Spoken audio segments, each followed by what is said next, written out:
Hinamon ni Kiko Barsaga si Tambi, natakot. May mga security pa. Tingnan nyo to. Pasok sa office ng speaker, totoo po ba? Medyo mainit na yung ulo niya eh. Pero kakausapin ko ulit. And hopefully we might be able to get inside and have a personal heart-to-heart talk. Ayan, tinatanong, nagkausap ba kayo? Pinuntahan niya, mainit pa ulo, hindi sila nagkausap. O, tuloy. Anong paliwanag? Ha? Anong paliwanag? Hindi, kasi may... Okay. Hindi, sabi lang ng guard doon na a private meeting, nag-sorry siya sa akin. Sabi niya hindi ako makakapasok sa office ni Romualdez. And I said, that's fine, you're just doing your job. It's okay, but just please tell Martin Romualdez that... Kung dito lang tingin ko. Sabi lang kay Martin Romualdez na nabaltaan kung gusto niya akong kausapin last week, and I'm open to having a private conversation with him. And I like to congratulate him on his graduation from House. Ang tapang talaga nito si Barsaga, no? To si Kiko. Pinuntahan niya. Okay? Pinuntahan niya pa to si Tambi. Ayan. May security. Kakausapin, hindi siya pinapasok. Hindi daw siya kakausapin ngayon ni Tambi. Yan ay lantarang paghahamon. Isipin mo, ikaw ang nagpatanggal. Totoo po ang chismis na talagang magkaaway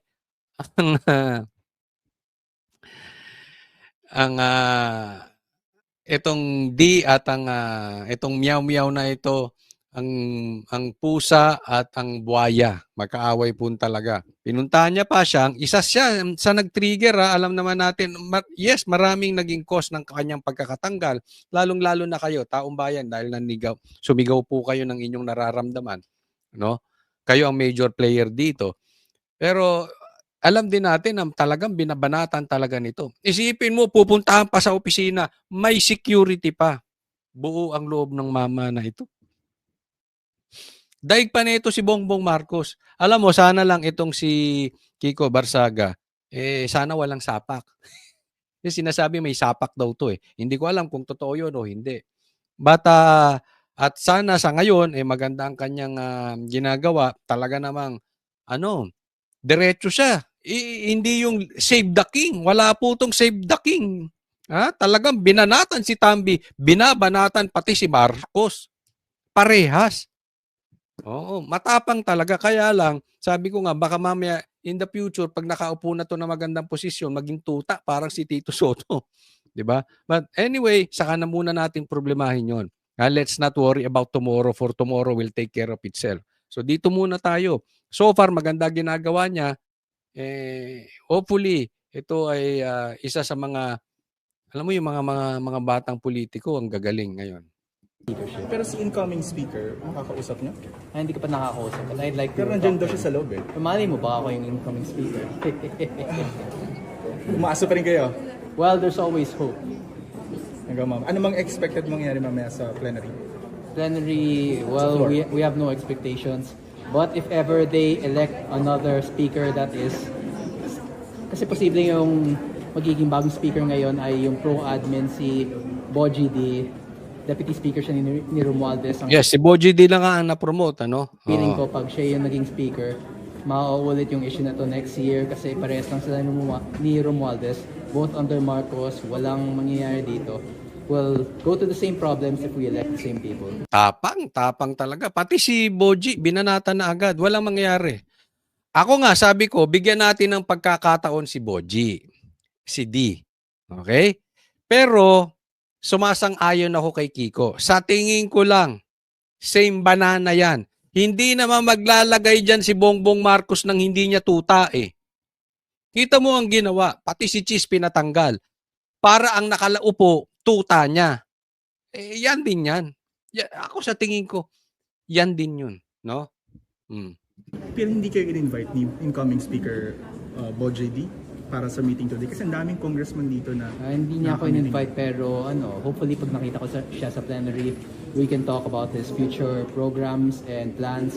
At kung sakaling ma-convince niya ako na mababago niya ang administrasyon at ang House of the People, then maybe I will also support him in the speakership. But if I deem him worse than myself, then I will still vote for myself, even if I'm the only one supporting myself. So ang pakay nyo lang dito today, Ang sakit, no? Kung ang nanalong speaker ay itong ang tumakbo ito si Kiko, talagang nililigaw niya. Wala naman siya, hindi naman siya kumandidato. Hindi, nililigaw niya lang sa media. Magaling mag-play ng media to si Kiko. Hindi naman siya talaga eh. Si Boji tumakbo, wala namang kalaban as speaker. So pero sinasabi niya gusto niya maging speaker, 'di ba? Ang daming ang daming naninlang, ang daming naligaw nito. Pero ginugulo sila. Pero in short, ang sakit nun, kung sakaling siya ang pumalit, di ba, ang bata-bata, pinalitan siya. Yung bumabanat. I mean, isipin mo, sinong nagpatumba, isa sa mga nagpatumba kay Tambi? Ito. Di ba? Ang masakit niyan, ang lakas mangasar. Ang lakas mangasar. And he is having fun. Kaya ang daming galit na galit sa kanyang mga tuta. Natural eh. Natural. kaya kayo pumunta rin sa office speaker para sana makausap si Gusto Martin. lang mag-hi kay Martin and say, musta? Musta? Congratulations. Bye-bye na. Bye-bye, Crockett. Sorry. Pangasar talaga. Isipin mo, galit na. Mag-hi ka pa. Oh, magko-congratulate ka pa, babay Crocs. No, hindi talaga nang pinuntahan niya, ginawa niya. Isipin mo 'yun, medyo mabigat 'yan. Ha? Talagang pangasar, no? Sana 'to hindi patayin. Kasi kung hindi 'to patayin, baka ipakulong 'to. Alam mo naman ang style ng mga 'yan no? Abangan na lang natin kung ano mangyayari dito. Wag naman sana. Congratulations and bye-bye. I hope you enjoy your retirement. Yo! Tambi, sabay-sabay nating pagtawanan si Tambi. Enjoy your retirement. Yan. Next po tayo. Ito, pakinggan ninyo Bastos talaga itong mga tuta. Pinatayan ng mic si Marcoleta. Pakinggan po ninyo. Sabi ni Kuya Paulo, Madam Speaker, my vote could gone to, ayan na? Ayan. Pakinggan natin. Yung tagpo na yun, Nelson, ha? Sige. Marcoleta, Ito yung nagbobotohan na sila kung sino ang gusto nila maging speaker. Wala namang kalaban si D. Pakinggan nyo sasabihin ni Marcoleta. Yan, inaantay lang si Marcoleta. Madam Pasok! Speaker, Ayan na. Ito ay anak May ni mabait to. Itong mabait at matalino. Kaibigan natin niya. Anak ni Marcoleta. vote could have gone to either Kong Toby Chanco, Kong Duke Frasco, or Kong Miao Kiko Barsaga. Nangaasar. Nangaasar. Pangasar din to. Isipin mo. Hindi niya ayaw niya iboto si D. Gusto niyang iboto yung tatlo. Binanggit pa si Kiko Barsaga na worst enemy nila. Ako siguro. Mga asar din ako. Sasabihin ko, gusto ko sanang iboto si Tambi, kaya lang nag-resign na.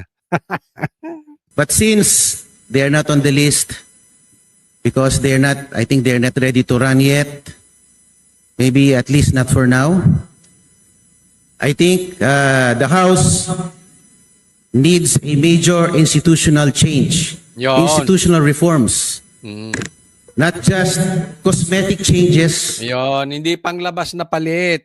Kasi yung kay D, panglabas na palit. Talagang major revision. Yung totoo. Huwag yung nililigtas lang si Tambi at saka si BBM. We are not honoring anyone Point of right order, now. Madam Speaker. We proceed with the election. Point of order, Madam Speaker. Secretary, please proceed. Ayan na, nako. Patay. Ayun, so bigla siya pinutol. Oho. Sabi niya, we are not honoring anyone right now. Proceed with the election. So, ano lang pala, ang pinapayagan lang ata ay boboto ka ba kay kung Faustino D? Wala. Siyempre, barado sila doon. Talagang, ganyan naman kasi sa Kamara, di ba? Makakapagsalita ka lang. Teritoryo ni Tambi yan. Makakapagsalita ka lang pag ang sasabihin mo pabor sa kanila. Even sa investigation ng TRICOM, Quadcom, etc. Pag yung sasabihin mo ay hindi napasok doon sa gusto nilang marinig, babarahin ka na. Yung mga yan, ang kaya lang naman yan. Mga vloggers. Pero tingnan nyo, duwag kay Tambi. Di ba? Pagka hindi na maganda sasabihin, tatama na dun sa hari nila.